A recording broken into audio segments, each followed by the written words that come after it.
এই যে একটা সরকার, যে সরকারকে ফেসিবাদী, অনিয়মতান্ত্রিক, অগণতান্ত্রিক এবং সবগুলি প্রতিষ্ঠান ধ্বংসকারী সরকার, সেই সরকারকে হটানোর পর আমাদের তো মনে অনেক আশার সঞ্চার হয়েছিল, যারা এসেছিলেন তাদের জন্য আমাদের অনেক আশা ছিল। কিন্তু 3 মাস বা 100 দিন যেতে যেতে না যেতে আমরা কি অনেক বেশি ক্রিটিক্যাল হলাম এই সরকারের উপর?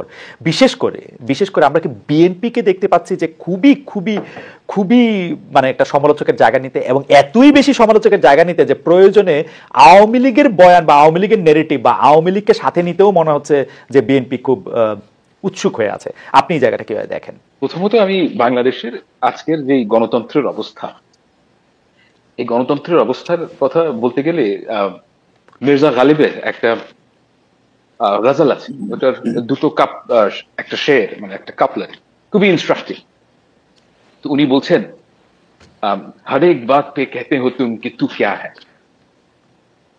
हर एक बात पे कहते हो तुम कि तू क्या है, तुम ही कहो कि ये अंदाज गुफ्तगू क्या है।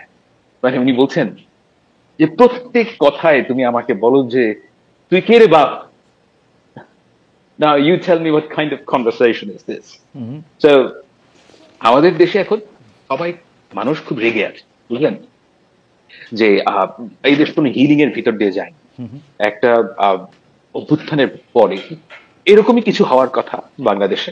তাই হচ্ছে যে গণতন্ত্রের আমরা যে ফেরত আসছি, গণতন্ত্র কিন্তু কোনো, আমার কাছে মনে হয় না যে খুব একটা স্মুথ প্রসেস।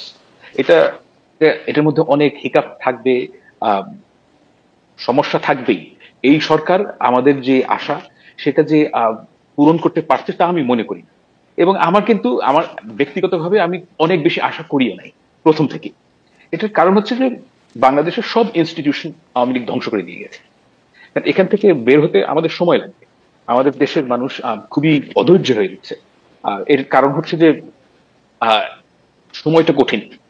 আর এর মধ্যে আপনি যে বিএনপির প্রশ্নটা বললেন, আমি ব্যাপারটা কি জানেন, যে ধরেন যারা বিএনপির নেতাদের সাথে কথা বলেন, আপনি যদি বাংলাদেশের ব্যবসায়ী মহলের কথা বলেন, তারা কিন্তু আসলে খুব একটা ভালো না, তারা কিছু বলতে পারছেন না। এটার কারণ হচ্ছে যে তাদের অনেকেই আওয়ামী লীগ সরকারের সাথে ছিল, সেই জন্য তারা অনেক কিছু বলতে পারছেন না।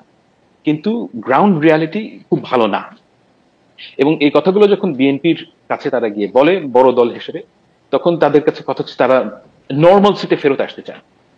এখন এই নর্মালসি জিনিসটা হচ্ছে কি, বেসিক্যালি বাংলাদেশে কোনো লোকাল গভর্নমেন্ট নাই এই মুহূর্তে, মানে বাংলাদেশে ইউনিটারি গভর্নমেন্ট। তো লোকাল গভর্নমেন্টের যে কাজটা মোটামুটি পলিটিক্যাল গভর্নমেন্ট করে, যে যখন একটা এমপি থাকে তার আন্ডারে ওখানে একটা বলয় সৃষ্টি হয়, এটা খুব একটা ভালো জিনিস না, কিন্তু ওটা হয়, ওইটাই আমাদের দেশের নিয়ম। তো ওই জিনিসটা থাকলে তারা মনে করেন যে একটা নর্মালসিতে আমরা ফেরত আসতে পারবো। এখন ওই কথাটা আসলেই গণতান্ত্রিক সরকারের আমাদের আসতে সময় লাগবে, এবং ওই জায়গাটার কারণে আমার কাছে মনে হয় যে বাংলাদেশের এই মুহূর্তে ব্যাপক ধরনের, আচ্ছা ব্যাপক না, অসন্তোষ আছে। জনাব সালাম, আপনি কি মানে বিএনপির অসন্তুষ্টিটা এই সরকারের উপর, বা বিএনপির যে এক ধরনের কেমন ক্ষোভের ভাষা এই সরকারের এগেইনস্টে, সেইটা কি আপনি একটু ব্যাখ্যা করতে পারেন? আমরা প্রিন্স ভাইকে প্রায় কাছাকাছি ধরনের প্রশ্নই করব। আমার কাছে তো মনে হয় না যে বিএনপির কিছু অসন্তোষের কথা আছে। বিএনপি তো প্রতি জায়গায় বল, আমি তো দেখেছি উল্টা জানি। আমি তো বাংলাদেশের ইতিহাসে কোন সরকারকে, পলিটিক্যাল গভর্নমেন্টের এই ধরনের সাপোর্ট দেখিনি। প্রতিদিন তাদেরকে বলছেন যে আমরা এই সরকারের সাফল্য চাই, প্রতিদিনই বলেন।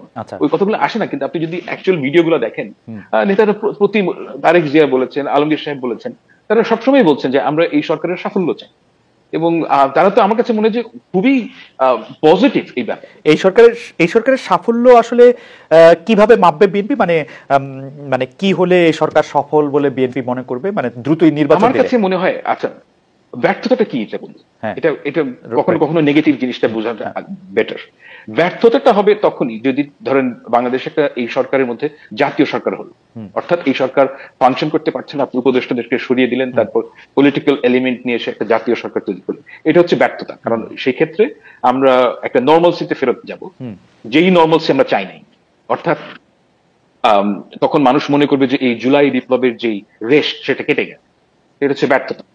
আর সাফল্যের কথা যদি বলেন যে কিভাবে আমরা নর্মালসিতে ফেরত যাব, অর্থাৎ একটা ইলেকশন হবে, একটা বাংলাদেশের যে সংস্কারগুলো কাজগুলো শুরু হবে।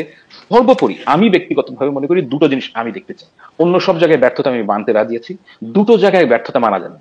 একটা হচ্ছে হাসিনা রেজিমের বিচার, এবং দ্বিতীয় বিষয় হচ্ছে গিয়ে যারা জুলাই অভ্যুত্থানের যারা আহত তাদের যে চিকিৎসা ব্যবস্থা, এই ব্যাপারে সরকার খুব একটা ভালো কাজ করতে পারছে না। এই দুটো ব্যাপারে ব্যর্থতার কোনো ধরনের অবকাশ নেই।